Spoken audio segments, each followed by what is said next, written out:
Hola, ¿qué tal? Dios les bendiga. Bienvenidos a este canal de la Iglesia Bautista Central de Ciudad Obregón. Esto es Escuela Dominical, estudios bíblicos especialmente indicados para adultos y también pueden ser para jóvenes. Dice la palabra de Dios en Juan 8:32, y conoceréis la verdad, y la verdad os hará libres. Bien, este es el estudio número 23 de Apocalipsis. Se titula El reino milenario de Cristo. Corresponde al domingo 20 de febrero de 2022.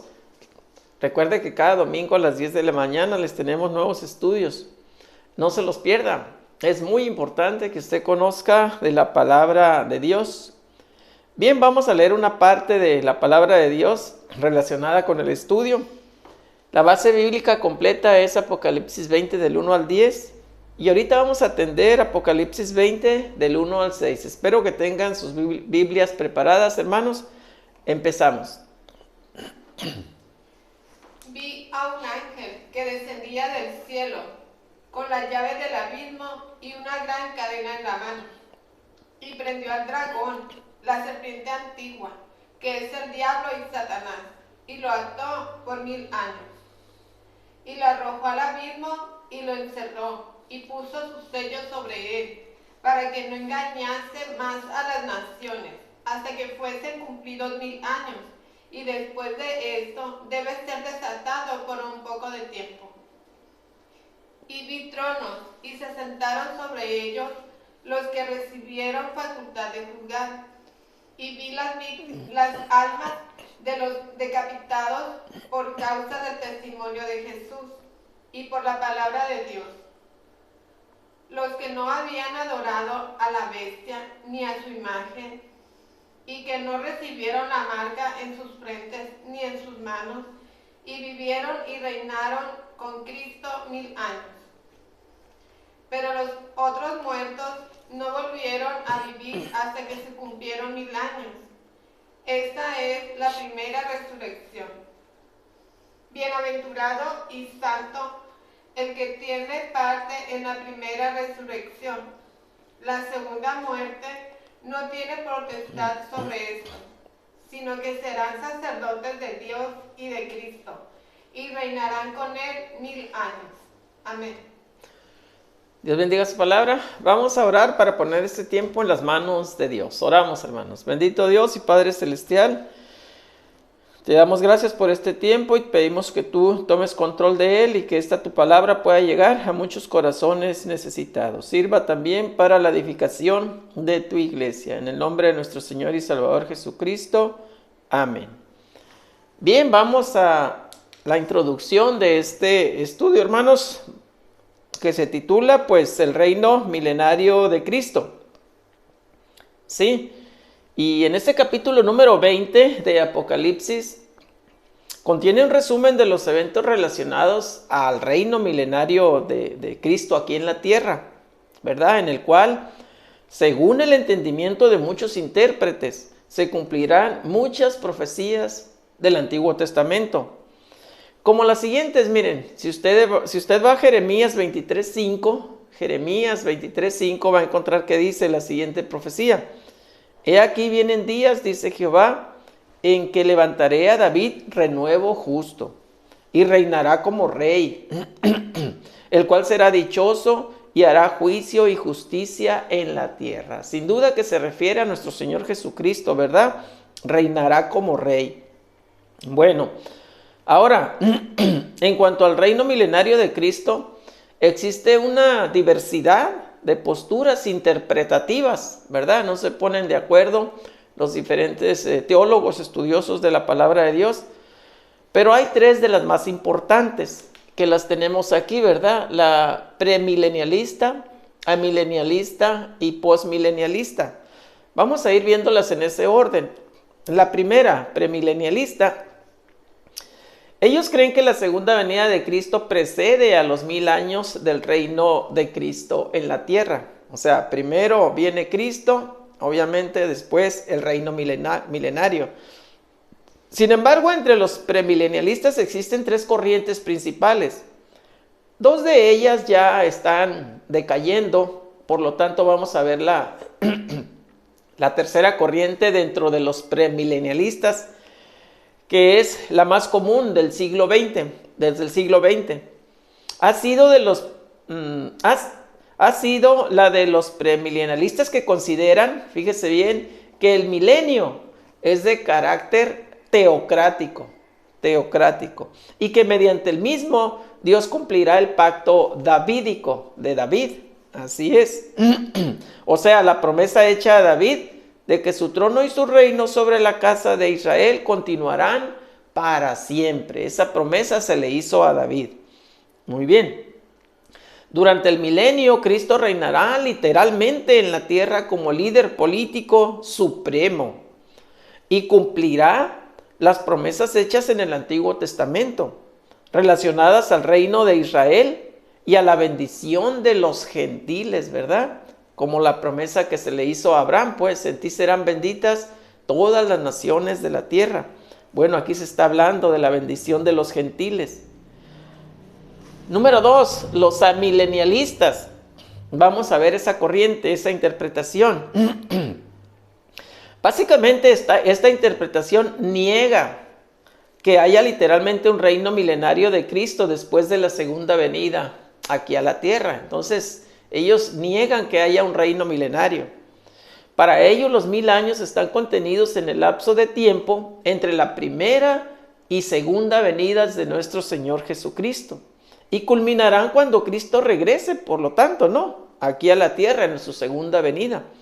Por esta razón, muchos amilenialistas afirman que actualmente ya estamos en el milenio, ¿verdad? Porque entonces ellos no consideran un periodo literal de 1000 años, sino que desde la primera venida hasta la segunda venida, que son muchos años, ¿verdad? Que ahí está incluido este reino milenial. Entonces, otros creen que el milenio se refiere a los santos que están en el cielo reinando con Cristo. Para estos el milenio es un periodo de tiempo literal, sino que no es un periodo de tiempo literal, ¿verdad? Como decíamos, para los amilenialistas, sino que abarca desde la muerte de Cristo, es decir, en su primera venida cuando fue muerto, pero sabemos que resucitó, ¿verdad? Hasta su segunda venida. Entonces, uno de los aspectos importantes es pues de que no corresponde literalmente a 1000 años, sino que lo considera que está incluido desde la primera hasta la segunda venida, o desde la muerte de la primera venida hasta la segunda venida. Los que se apegan a esta, la tercera, posmilenialistas. Vamos a entrar a la tercera, ¿verdad? Los que se apegan a esta interpretación afirman que el reinado de 1000 años se completará antes del regreso de Cristo a la tierra. Antes, fíjese bien, antes de que Cristo venga, dicen ellos que ahí, antes de que Cristo venga, se completará o se tendrá que completar este reino milenario. El milenio se considera como el triunfo del evangelio durante los últimos 1000 años de la era presente. Bueno, pues nos queda la gran duda aquí de que cuándo van a empezar esos 1000 años, ¿verdad? ¿Cuál será la señal? Está difícil, ¿no? Entonces, muchos aún lo consideran como algo futuro. Muchos dentro de esta corriente, ¿verdad? A pesar de que algunos no insisten que se trata de un periodo literal de 1000 años. O sea que pueden ser más, pueden ser menos. Según algunos dentro de esta corriente, ¿verdad? Cuando mediante la predicación del evangelio se haya ganado la inmensa mayoría de gente para Cristo y como consecuencia de eso las condiciones sociales en el mundo hayan mejorado al máximo, entonces Cristo aparecerá por segunda vez en la tierra, dicen ellos. El acontecimiento de 2 guerras mundiales, bien conocidas, ¿verdad? Primera Guerra Mundial, Segunda Guerra Mundial, quitó bastante fuerza a esta corriente. Sí, porque fíjese bien, ellos dicen cuando el mundo haya mejorado al máximo, es decir, que el evangelio haya convertido a mucha gente. Pero ¿qué pasa cuando llega una guerra? Pues ahí todo eso se va para abajo, ¿verdad? Quitó mucha fuerza esta corriente, pero en décadas recientes ha tenido un resurgimiento, ¿sí? Vuelven otra vez a decir que esto es posible, según ellos, su teoría, ¿no? Defendiendo su corriente, ¿verdad? Fíjese bien, aquí viene lo importante. La postura interpretativa adoptada por este estudio que usted está escuchando, por este estudio número 23 de Apocalipsis, la postura interpretativa de este estudio es la premilenialista teocrática, la primera, ¿verdad? Premilenialista, que afirma que la segunda venida de Cristo ocurrirá antes de que se establezca el milenio.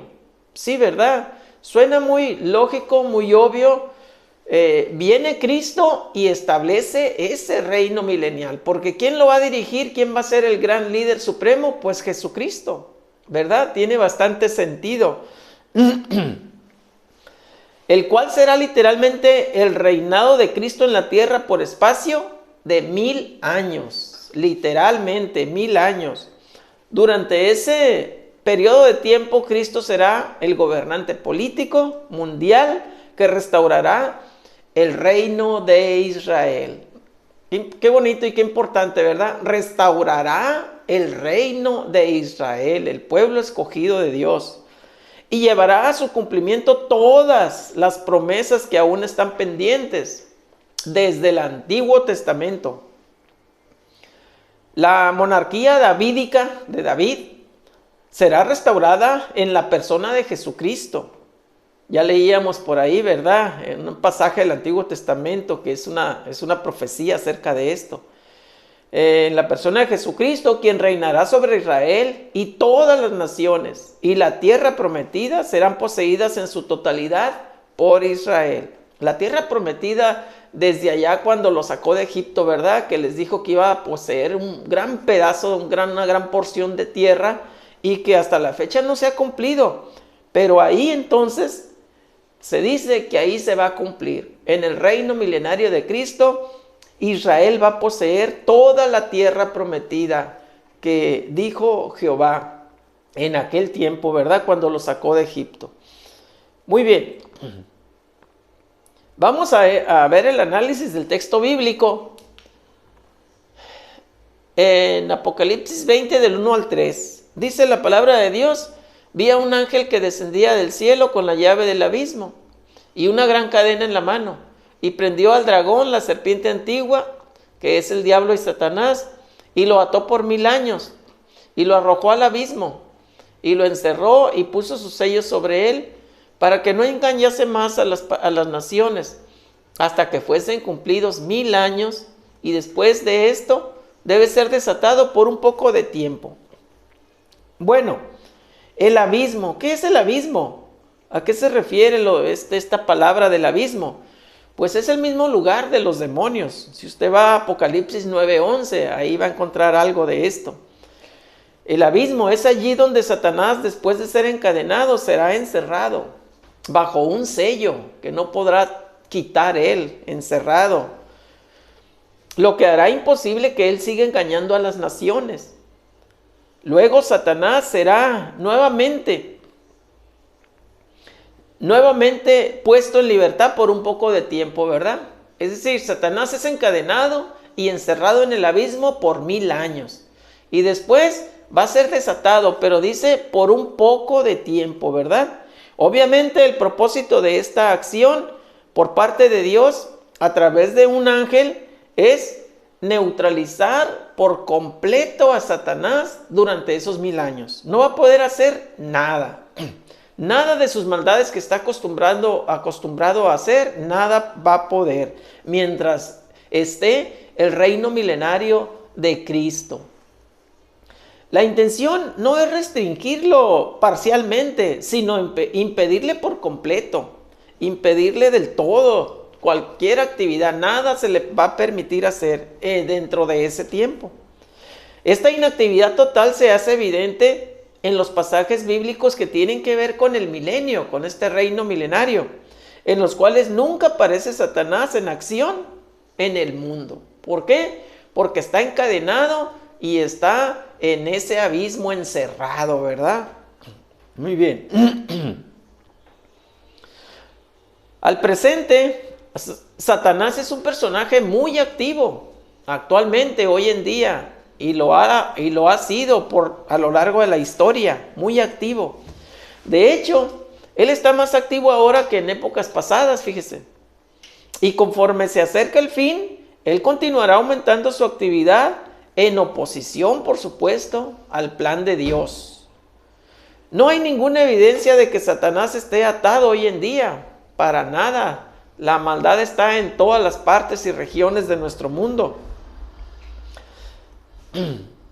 Y aún dentro de la iglesia, demuestra que él está más activo que nunca, ¿verdad? Causando iras, contiendas, divisiones.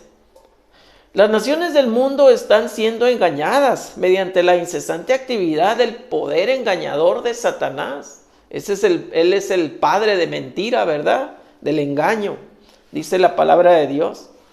De tal manera que el encadenamiento de Satanás constituye una de las características principales del reino justo de Cristo en la tierra, ya que eso hará posible la paz y la tranquilidad aquí en la tierra durante esos 1000 años. ¿Por qué? Porque Satanás estará atado de manos.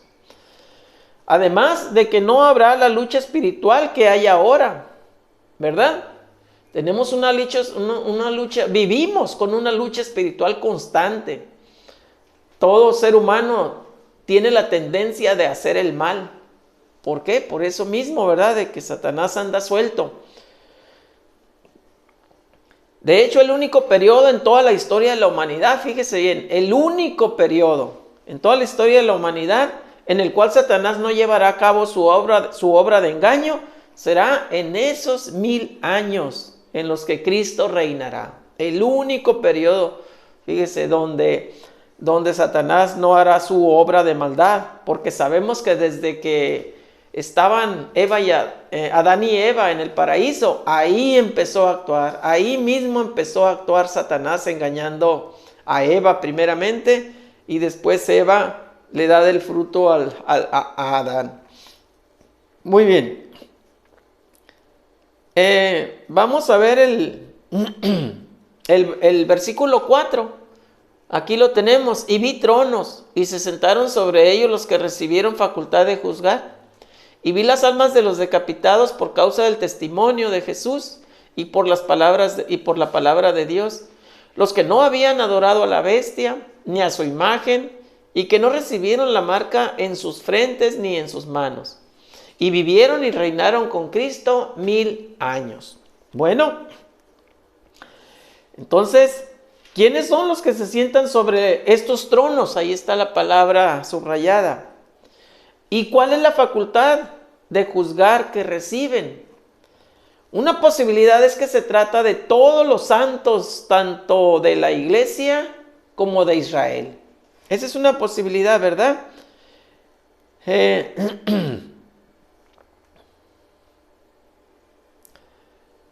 Pero la interpretación más probable de estas personas que se sientan en los tronos es que se trata de los 24 ancianos, ¿verdad?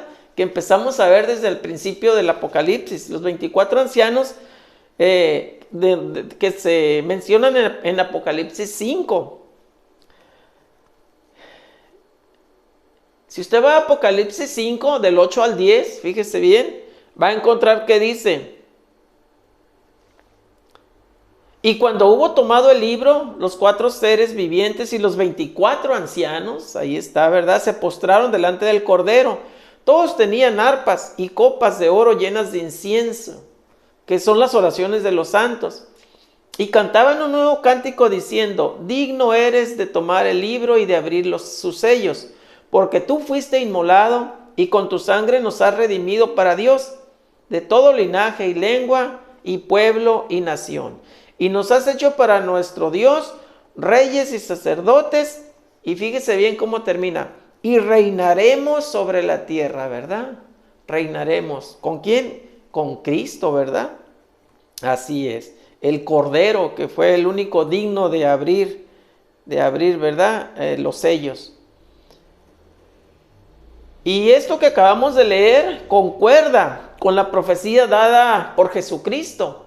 Si usted va a Lucas 22, del 29 al 30, ahí tenemos la profecía dada por el mismo Señor Jesucristo, que dice: yo pues os asigno un reino como mi Padre me lo asignó a mí, para que comáis y bebáis a mi mesa en mi reino, y os sentéis en tronos. Ahí está, dice, y os sentéis en tronos juzgando a las 12 tribus de Israel. Ahí está, ¿verdad? Bastante parecido a lo que leíamos de Apocalipsis 5 del 8 al 10. Bueno, estas palabras que fueron dirigidas a los 12 apóstoles, indican que ellos participarán del reino de Cristo en la tierra y que juzgarán las 12 tribus de Israel, dice ahí literalmente, ¿verdad? En la medida en que los 12 apóstoles son miembros de la iglesia, ellos la representan. Un pasaje paralelo, fíjese, todavía un pasaje más, se encuentra en Mateo 19, 28. Si usted va allá, Mateo 19, 28, va a encontrar que dice: y Jesús dijo, de cierto os digo que en la regeneración, cuando el Hijo del Hombre se siente en el trono de su gloria, vosotros, ahí está, que me habéis seguido, también os sentaréis sobre 12 tronos para juzgar a las 12 tribus de Israel. Muy parecido a lo que leíamos en Lucas 22, ¿verdad? Es un paralelo. Bien, en el Antiguo Testamento Dios también anuncia mediante el profeta Ezequiel que Israel será juzgado. Fíjese bien, Ezequiel 20 del 33 al 38.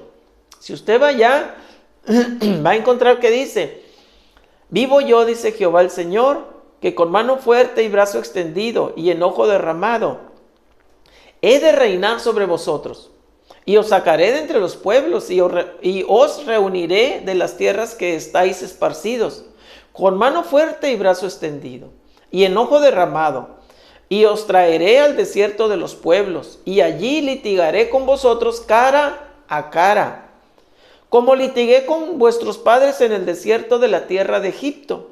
Así litigaré con vosotros, dice Jehová el Señor, y os haré pasar bajo la vara, y os haré entrar en los vínculos del pacto, y apartaré de entre vosotros a los rebeldes, y a los que se rebelaron contra mí, de la tierra de sus peregrinaciones, los sacaré, mas a la tierra de Israel no entrarán, y sabréis que yo soy Jehová. Ahí está, ¿verdad? Hablando acerca de que Israel será juzgado. Muy bien. Ahora, según Mateo 25, del 31 al 46, las naciones gentiles también serán juzgadas cuando Cristo vuelva. Fíjese bien, las naciones gentiles también serán juzgadas. ¿Por qué? Porque si usted va a Mateo 25, del 31 al 33, va a encontrar que dice: cuando el Hijo del Hombre venga en su gloria y todos los santos ángeles con él, entonces se sentará en su trono de gloria, y serán reunidas delante de él todas las naciones. Ahí está, todas las naciones, no nada más las 12 tribus de Israel. Y apartará los unos de los otros, como aparta el pastor las ovejas de los cabritos, y pondrá las ovejas a su derecha y los cabritos a su izquierda.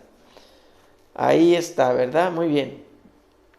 El final del versículo 4 de Apocalipsis, ¿verdad? 24 de Apocalipsis, sugiere que los santos de la tribulación también serán resucitados y juzgados para recibir su recompensa, ya que allí dice que ellos también vivieron y reinaron con Cristo 1000 años, ¿sí? Los santos de la tribulación vivieron y reinaron con Cristo 1000 años. Si los santos del Antiguo Testamento son resucitados en esta misma instancia, tal como parece indicarlo el libro de Daniel en el capítulo 12, entonces ellos también serán juzgados y recompensados y también participarán del reino milenario. Entonces ya son dos grupos, ¿verdad? Los santos de la tribulación y los santos del Antiguo Testamento. Y nos lleva al libro de Daniel. Si usted va al libro de Daniel, dice del 1 al 2, Daniel 12 del 1 al 2 dice: en aquel tiempo se levantará Miguel, el gran príncipe que está de parte de los hijos de tu pueblo, y será tiempo de angustia, cual nunca fue desde que hubo gente hasta entonces. Pero en aquel tiempo será libertado tu pueblo, todos los que se hallen escritos en el libro, y muchos de los que duermen en el polvo de la tierra serán despertados. Ahí están, ¿verdad? Resucitados. Unos para vida eterna y otros para vergüenza y confusión perpetua. Pues sí, ¿verdad? Los buenos para vida eterna y los malos, los impíos, pues para vergüenza y confusión perpetua. Para siempre, ¿verdad? Es importante notar que en este versículo 4, en Apocalipsis 20, que estamos analizando, indica que la resurrección de los santos de la tribulación y la resurrección de los impíos están separadas por 1000 años, que durará el reino de Cristo en la tierra. 1000 años de separación, ¿verdad?, entre los santos de la tribulación y los pecadores. Tal como se evidencia en el pasaje de Apocalipsis 20, del 5 al 6. Aquí lo tenemos, fíjese bien. Dice: pero los otros muertos, ahí está refiriéndose a los pecadores, los impíos, no volvieron a vivir hasta que se cumplieron 1000 años. Ahí está muy claro. Esta es la primera resurrección. Bienaventurado y santo el que tiene parte en la primera resurrección. La segunda muerte no tiene potestad sobre estos, sino que serán sacerdotes de Dios y de Cristo y reinarán con él 1000 años. Primera resurrección. ¿Quiénes son? Los santos de la tribulación, ¿verdad? Y puede ser que sean también los santos del Antiguo Testamento. Muy bien. Entonces, a diferencia de los mártires que son resucitados en este punto, los otros muertos no son resucitados hasta que los 1000 años del reino de Cristo hayan concluido. Por tanto, la resurrección que tiene lugar al comienzo del milenio es considerada primera resurrección. Y ahí dice bienaventurados, ¿verdad? Los que tienen parte en la primera resurrección, bienaventurados. Al final de la era de la iglesia ocurrirá, sabemos, el arrebatamiento, ¿sí? Al final de la era de la iglesia es el arrebatamiento. Y los muertos en Cristo serán resucitados. Fíjese bien, entonces, al final de la gran tribulación, los santos de la tribulación también serán resucitados. Al final de la gran tribulación. Esto indica, es decir, a ver, para que quede claro, al final de la gran tribulación viene Cristo en su segunda venida, pues, y por eso ahí son resucitados los santos de la tribulación, los que padecieron, los que finalmente creyeron en Cristo como su Señor y Salvador. Ok. Esto indica que los justos son los primeros en resucitar, por supuesto, en comparación a los impíos, que no serán resucitados sino hasta después que pasen esos 1000 años, ese reino milenario de Cristo aquí en la tierra. Después de eso van a resucitar los pecadores, los rebeldes, ¿verdad?, que no aceptaron a Cristo como su Señor y Salvador. En este sentido, la resurrección de los justos también es la primera resurrección. Así es. Vamos a pasar a los versículos 7 al 9. Aquí los tenemos. Dice: cuando los 1000 años se cumplan, Satanás será suelto de su prisión y saldrá a engañar a las naciones que están en los 4 ángulos de la tierra, a Gog y a Magog, a fin de reunirlos para la batalla, el número de los cuales es como la arena del mar. Y subieron sobre la anchura de la tierra y rodearon el campamento de los santos y la ciudad amada. Y de Dios descendió fuego del cielo y los consumió. Bueno, Juan no nos da detalle acerca de cómo será el reino de Cristo en la tierra. Lo que sí nos dice es que durará 1000 años, pero Juan no da detalle. El carácter del reino de Cristo se describe en varios pasajes del Antiguo Testamento. Allá es donde sí se da detalle de las características de este reino milenario de Cristo. Si usted va a las lecturas de Isaías 2, del 2 al 4, se va a dar cuenta. En Isaías 11 también, del 4 al 9, igualmente. Y si va a Salmos 72 también. Ahí se lo dejo de tarea. Entre otras cosas, allí podemos darnos cuenta en estas citas que le acabo de mencionar, que Jerusalén será, fíjese bien, Jerusalén será la capital del reino milenario de Cristo. Y que no habrá guerras. Sabemos que el diablo estará atado esos 1000 años, entonces no habrá maldad, sino que prevalecerá la paz y la tranquilidad, la armonía. Aún la agresividad de las fieras será apaciguada. Dice por ahí, ¿verdad? En la palabra de Dios, que el corderito estará junto al león y no le hará ningún daño el león. Habrá justicia para todos y los malos serán castigados con prontitud y absoluta justicia. Qué bonito, ¿verdad? Nada parecido a lo que hoy prevalece, ¿verdad? Donde los intereses, el dinero, tuercen la justicia a cada momento.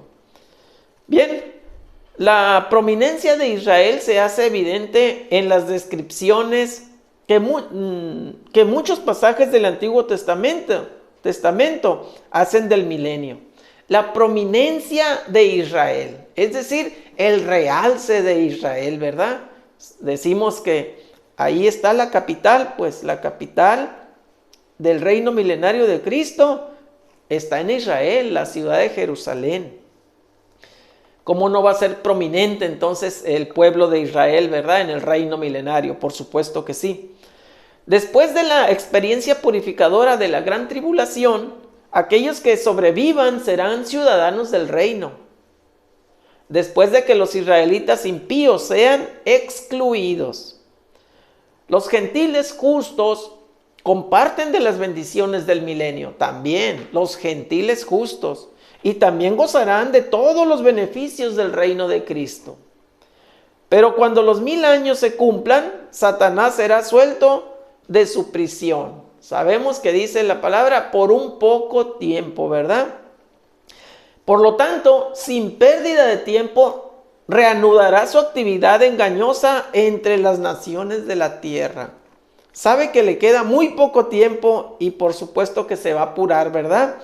Las personas que serán objeto de esta actividad engañosa de Satanás son los descendientes de los santos de la tribulación que sobrevivieron la persecución y entraron al milenio con cuerpos naturales. Entraron al milenio, ¿verdad?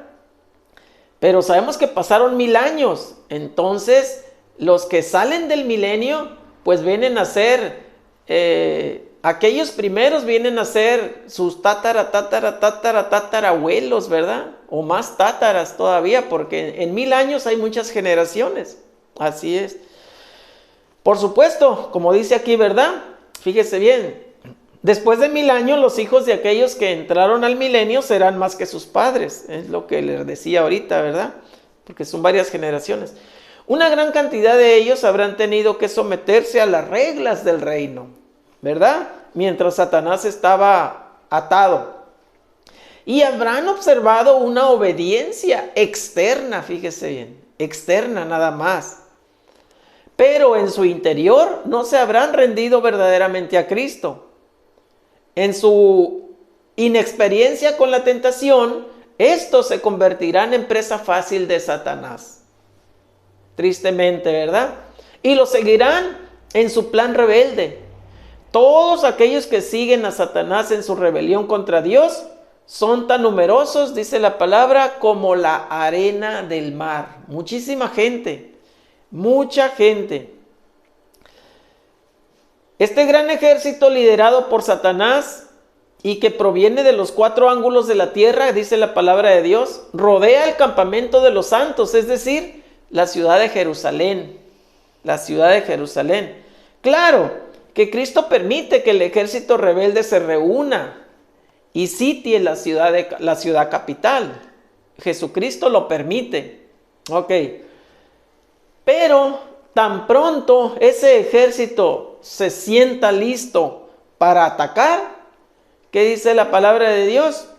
Bueno, de Dios descendió fuego del cielo y los consumió. Así en un instante, ¿verdad? Los acabó.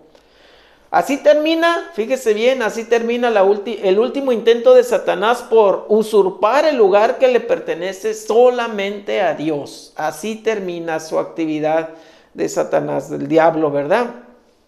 Este también es el fin de las naciones que se rebelan contra Dios.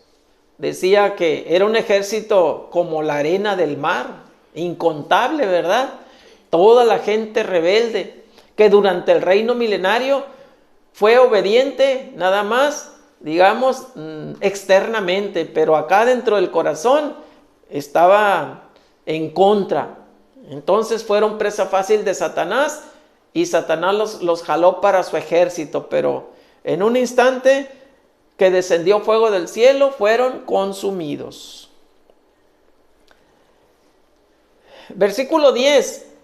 Y el diablo que los engañaba fue lanzado en el lago de fuego y azufre, donde estaba la bestia y el falso profeta. Y serán atormentados día y noche por los siglos de los siglos. Bueno, este es el último versículo, ¿verdad?, que vamos a analizar.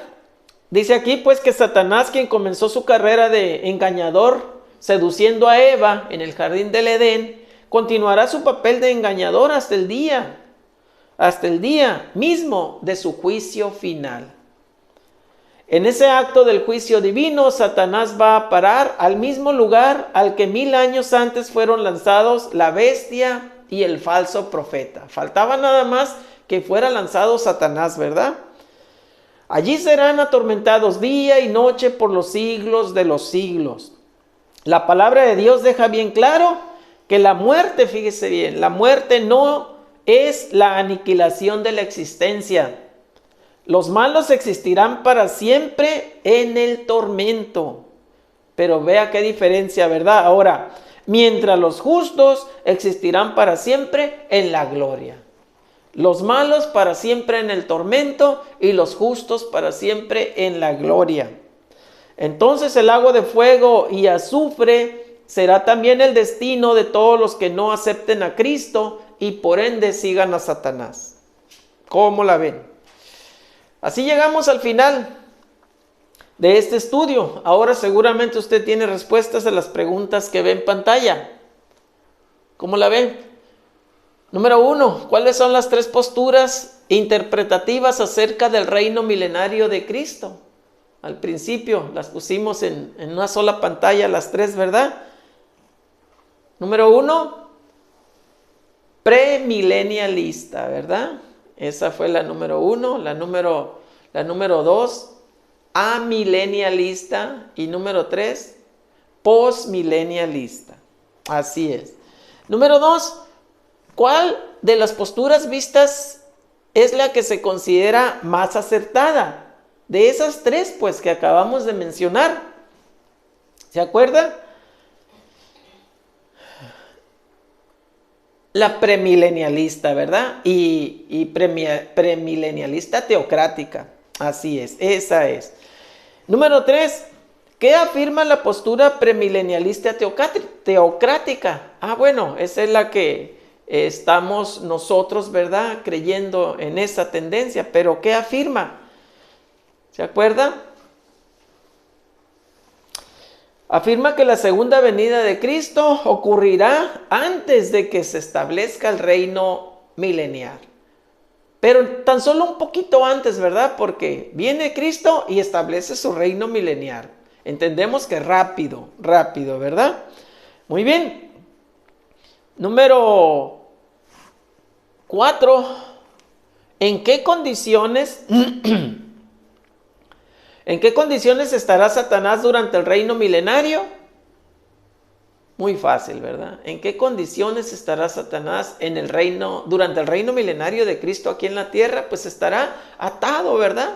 Atado y encerrado. ¿Dónde? En el abismo. Así es. Número 5. ¿En qué momento serán resucitados los santos de la tribulación? ¿En qué momento? Al final, ¿verdad? Al final de la gran tribulación. Así es. Número 6. ¿En qué momento serán resucitados los impíos o bien los pecadores? ¿También en ese momento de los santos? No, ¿verdad? Después de 1000 años que fueron resucitados los santos, después del milenio. Y número 7, ¿qué ciudad será la capital del reino milenario? Regalada, ¿verdad? ¿Qué ciudad será la capital del reino cuando Cristo reine? Jerusalén, así es.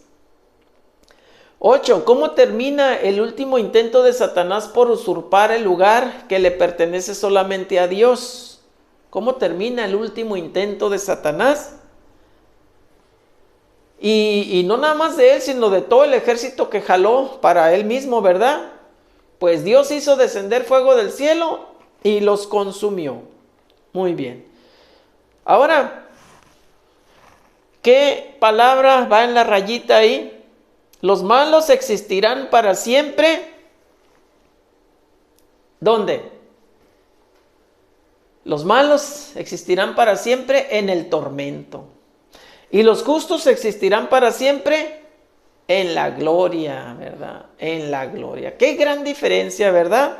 Qué gran diferencia. Los malos existirán para siempre en el tormento y los justos existirán para siempre en la gloria. ¿Qué hace la diferencia para que usted vaya a la gloria? Pues tener a Cristo en su corazón. Si usted ya lo tiene, felicidades, como Señor y Salvador de su alma, ¿verdad? Pero si no lo tiene, pues qué lamentable. Necesita apurarse porque usted no sabe hasta dónde va a llegar en esta vida, cuándo va a fallecer, cuándo va a morir. Y es tan fácil, pero tan importante. Solamente declárese pecador ante Dios, pídale perdón a Dios por sus pecados y Dios le perdonará. Invite a Cristo a entrar a su corazón como Señor y Salvador de su alma. Y listo, eso es lo más importante. Claro, hay que tratar de vivir en la lucha constante, ¿verdad?